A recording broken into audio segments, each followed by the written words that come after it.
سلام بچه‌ها، چطورین؟ آرتی هستم. الان قراره بریم گردونه بزنیم. چون من آخر 10 تا 20 تا اسپی نگه می‌دارم و بریم قرار ویدیو کوتاه باشه، نمیدونم شاید ویدیو بلند باشه. بریم چند تا گردونه بچه‌ها بزنیم. 1 2 3.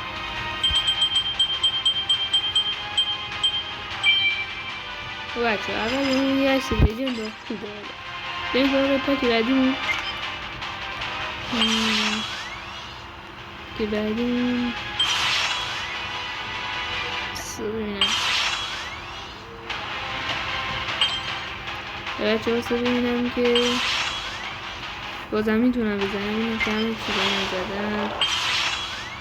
بچه ها بریم گوست میتیک بزنیم. آره بچه ها گوست میتیک میزنیم. یکی از بهتری روش هم بچه ها همینه. حتما نگاه میکنین اگه جواب داد بچه ها. بس سریع دوستان میزنیم چی میده بچه ها. موزه مونده. یه پک دیگه هم میزنیم بچه ها.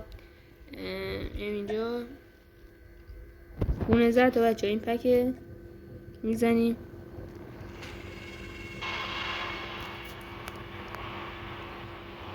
نمیدونم چی میده